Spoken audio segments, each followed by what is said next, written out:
ఈసారి అత్తయ్య తన మాయలో అంత తేలిగ్గా పడదు. దాన్ని చూస్తే నాకే మారిందేమోనని అనుమానం వస్తుంది.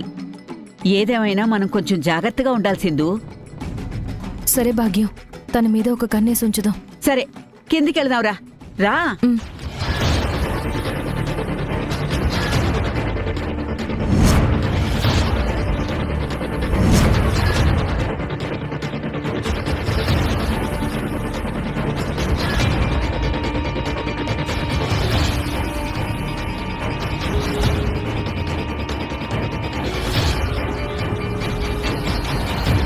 అదిగో, నేను చెప్పానా సింధు?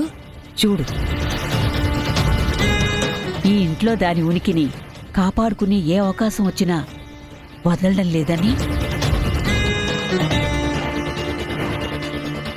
అదే పంతులు గారు ఇచ్చారు. రండి పంతులు గారు. నమస్కారం అమ్మా. నమస్కారం అండి, కూర్చోండి.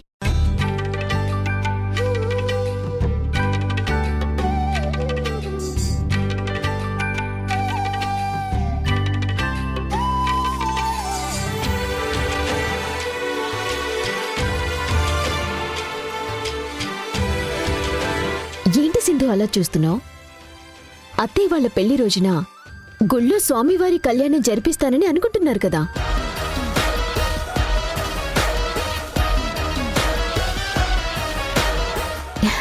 అందుకే నేను పంతులు గారికి కాల్ చేసి రమ్మని చెప్పాను.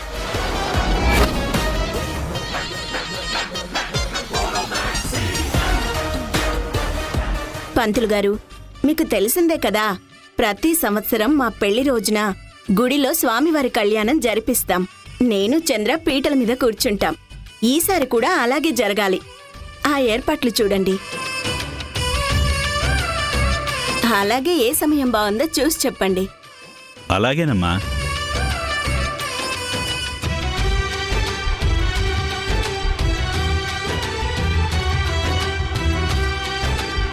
అమ్మా, నాదొక ఆలోచన. ఎలాగో ఆ రోజు కళ్యాణం ఉంది కదా, మనం డబ్బు తీసుకున్న వాళ్ళందరికీ ఇల్లు కట్టుకోవడానికి అదే రోజు శంకుస్థాపన కూడా చేసేద్దాం.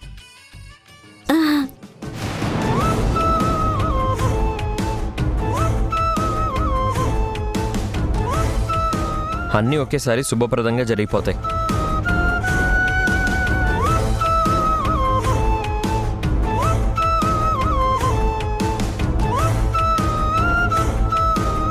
మావయ్య చనిపోయి 3 రోజులు కూడా కాలేదు, అప్పుడే శుభకార్యమా? చేయాల్సిన కార్యక్రమాలు చాలా ఉన్నాయి. అవేవి జరగకుండా ఇంట్లో శుభకార్యం ఎలా చేస్తాం? భగవంతుడా, దీన్ని దాటే శక్తి నాకివ్వు స్వామి. మంచి ఆలోచన యష్. ఇంత పెద్ద వేడుక జరుగుతుంటే మావిగారు లేకపోతే ఎలా? ఆయన కూడా మన పక్కనుంటే ఇంకా బాగుంటుంది. చంద్ర లేకపోవటం ఏంటి? తను లేకపోతే ఎలా జరుగుతుంది?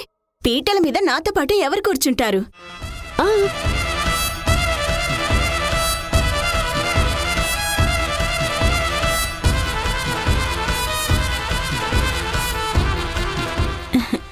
అమ్మ సింధు, మీ మామయ్యకి వెంటనే ఫోన్ చేసి బయలుదేరి రమ్మని చెప్పసలా. కళ్యాణానికి ఆయన ఉండాల్సిందే.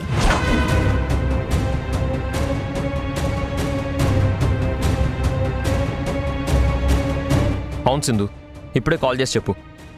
ఇంత పెద్ద ప్రోగ్రాం పెట్టుకుని ఆయన ఇంకా ఢిల్లీలోనే ఉండిపోతే ఎలా? త్వరగా రమ్మని గట్టిగా చెప్పు.